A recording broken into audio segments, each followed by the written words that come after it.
ये छात्र छात्राओं गुरुकुल एसकेजे क्लास में आपका स्वागत है।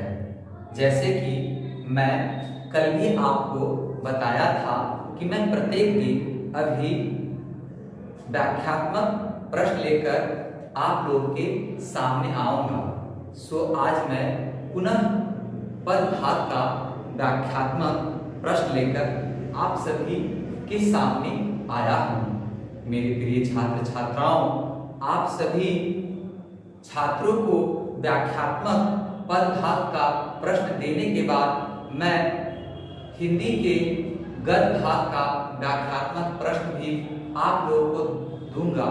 ये सारे प्रश्न आपके परीक्षा के लिए बहुत ही महत्वपूर्ण है। आप सभी छात्र छात्राएं कृपया ध्यान से इसे सुनेंगे और मनन करेंगे। आज मैं पुत्र वियोग कविता का व्याख्यात्मक प्रश्न लेकर आपके सामने उपस्थित हुआ हूँ। मेरे प्रिय छात्र छात्राएं, आप कृपया ध्यानपूर्वक सुनेंगे। पुत्र वियोग कविता का मैं व्याख्यात्मक प्रश्न लेकर आपके सामने उपस्थित हुआ हूँ। सबसे पहले मैं आपको जिस पद का व्याख्या करने जा रहा हूँ उस पद को पढ़कर सुना रहा हूँ। आप सब कृपया इसे सुनेंगे। आइए चले।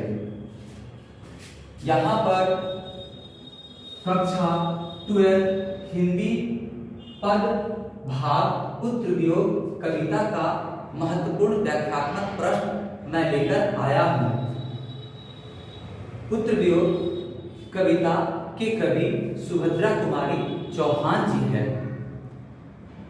चौहान जी इस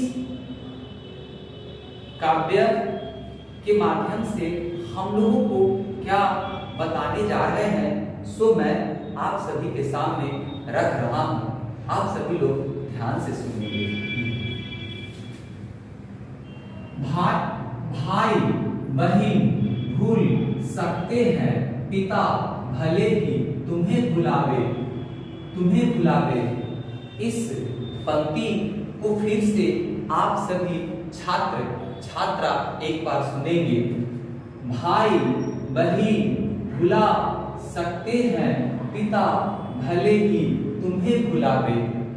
इस पंक्ति का मैं व्याख्या करने जा रहा हूं। इस पंक्ति हमारी पाठ्य पुस्तिका दिगंत भाग 2 शीर्षक कविता पुत्र वियोग से लिया गया है, जिनके कवित्री सुभद्रा कुमारी चौहान जी है। सुभद्रा कुमारी चौहान जी स्वयं एक माँ है और अपने पुत्र के खो जाने के बाद वह अपने मन की व्यथा हम लोग के सामने रखने जा रही है।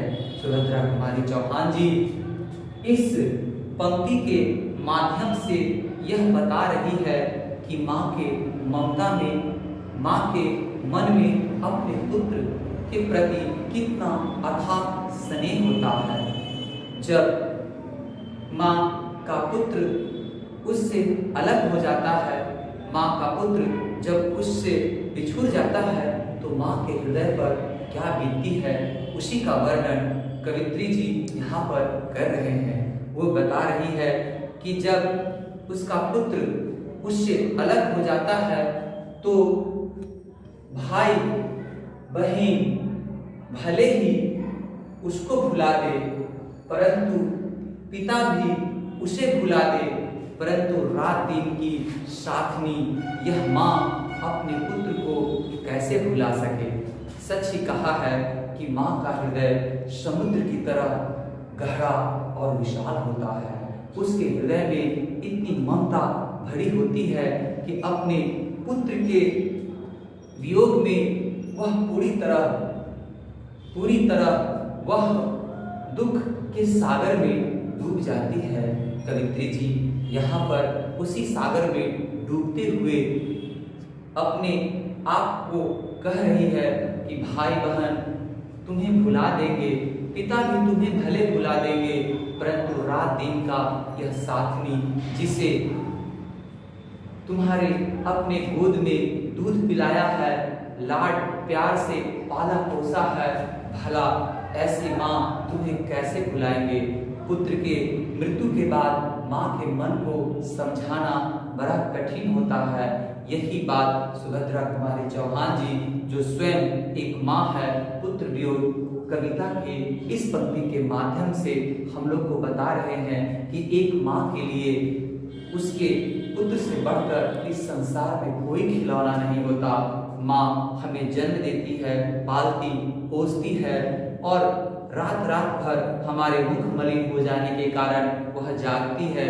भला ऐसे माँ के मन को कौन समझा सकता है जब उसका पुत्र उससे बिछुड़ जाता है, मर जाता है या अलग हो जाता है। इस पंक्ति के माध्यम से कवित्री सुभद्रा कुमारी चौहान जी हम लोग को यही बताने की चेष्टा कर रहे हैं कि माँ जो है वह कभी भी अपने पुत्र के वियोग को बर्दाश्त नहीं कर सकती है। वह दिन रात उसके प्रेम के वशीभूत होती है और उसके याद में अपने आप को समाप्त करने तक उतावली हो जाती है। ऐसे माँ की वेदना इस पंक्ति के माध्यम से कवित्री जी बताने जा रहे हैं। यहाँ पर मैं कुछ और भी प्रश्न आपके लिए लेकर आया हूँ। जैसे यहाँ पर पहला प्रश्न है कि सुभद्रा कुमारी चौहान का जन्म कब हुआ था, तो उत्तर में लिखेंगे कि सुभद्रा कुमारी चौहान का जन्म 16 अगस्त 1904 ईस्वी में निहालपुर उत्तर प्रदेश में हुआ था।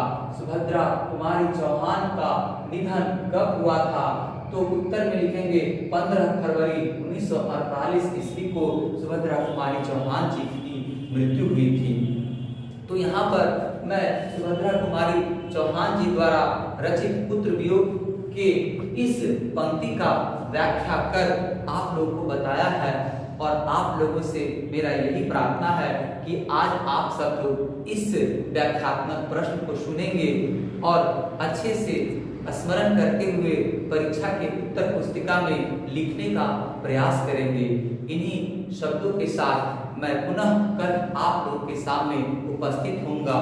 मैं आप सभी छात्र छात्राओं को आशीर्वाद देता हूं और आपसे यह विनती करता हूं कि गुरुकुल SKJ क्लास के इस चैनल को सब्सक्राइब करेंगे, लाइक करेंगे, शेयर करेंगे, ताकि अन्य छात्र छात्राओं को भी इस पठन पाठन का लाभ मिल सके। आप सभी छात्र छात्राओं को मेरा धन्यवाद।